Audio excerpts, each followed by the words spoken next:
There's a scene in the movie Titanic. It's where Rose and Jack are being sucked down into the ocean as the ship sinks. And there's one part where, after helping Rose, Jack gets swept away in the down current, and he's flailing away and doing everything he can to get free, but there's just too much momentum to overcome.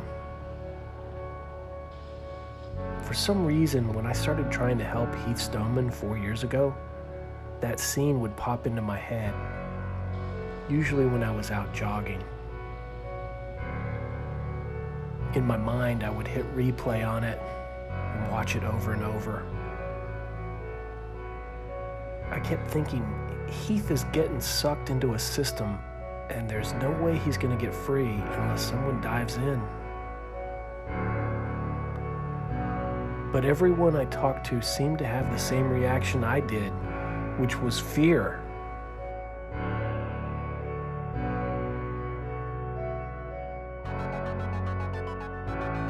Fear of the unknown, fear of challenging the system, the police, the DA, and all of it. Because providing actual help for someone wrongfully convicted isn't a one and done type of deal. You either see it through to the end, or you go down with the ship. The police obstructed justice by deleting evidence that would have proven Heath's innocence.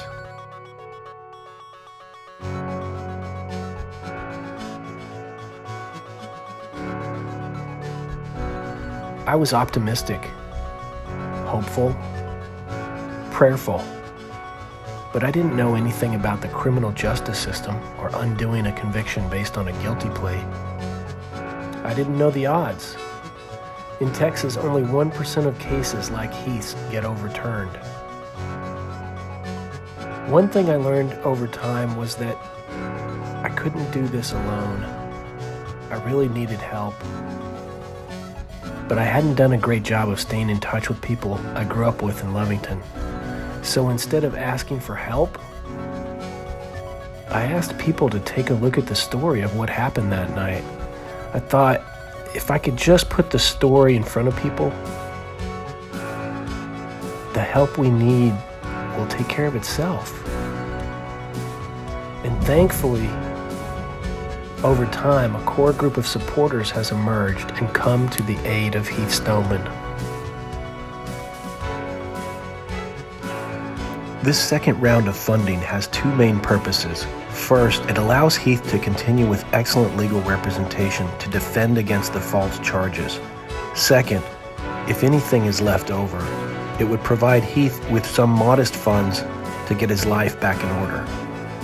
There's also a possibility part of this funding will go to a bail bond, although his attorney will file a motion with the judge for a personal recognizance bond.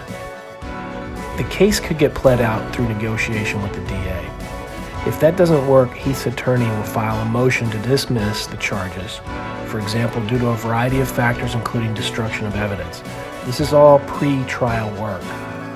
If not successful, trial will be necessary.